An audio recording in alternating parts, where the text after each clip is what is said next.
বর্তমান সময়ের তারকা ও মডেল অভিনেত্রী জান্নাতুল ফেরদৌস পিয়া। সবার কাছে পিয়া জান্নাতুল নামে বেশি পরিচিত তিনি। এখন তার পরিচয় সুপ্রিম কোর্টের আইনজীবী।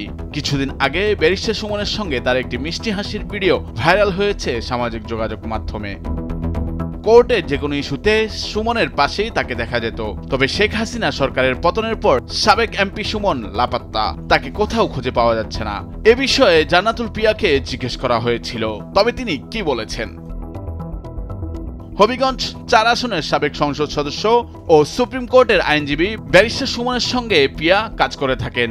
ছাত্র আন্দোলনের তোপের মুখে গত ৫ আগস্ট শেখ হাসিনা সরকারের পতন হয়। তিনি দেশত্যাগ করেন এবং তার মন্ত্রী এমপিরা ঘাড় ঢাকা দেন।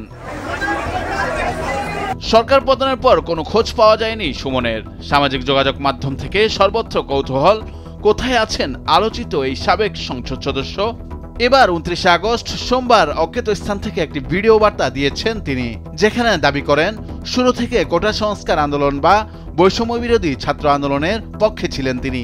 একই সঙ্গে শিক্ষার্থীদের নিজের অবস্থান যথাযথভাবে বোঝাতে পারেননি বলে দুঃখ প্রকাশ করেন এবং তিনি ঘোষণা দেন ছাত্ররা যে দুর্নীতির বিরুদ্ধে আন্দোলন করছে সেটার সঙ্গে তিনি প্রথম থেকেই ছিলেন। কিন্তু এখন পর্যন্ত খোঁজ পাওয়া যাচ্ছে না ব্যারিস্টার সুমনের, আবার তার ফোন নম্বরও বন্ধ। এই অবস্থায় ব্যারিস্টার সুমনের অবস্থান সম্পর্কে জানার জন্য তার চেম্বার অ্যাসোসিয়েট আইনজীবী হিসেবে কাজ করা পিয়ার সঙ্গে যোগাযোগ করা হয়। এ ব্যাপারে অভিনেত্রী বলেন, বর্তমানে ব্যারিস্টার সুমন কোথায় আছেন তা জানি না। পিয়া জান্নাতুল বলেন, আমি তো ওনার বউ লাগি না। তার বউকে যদি খুঁজে পান তাহলে তার কাছে ওনার সম্পর্কে জানতে চান। আর মনে করেন আমি যদি জানি তাহলে কি আপনাকে বলবো? এতটুকু তো আপনার বোঝা উচিত।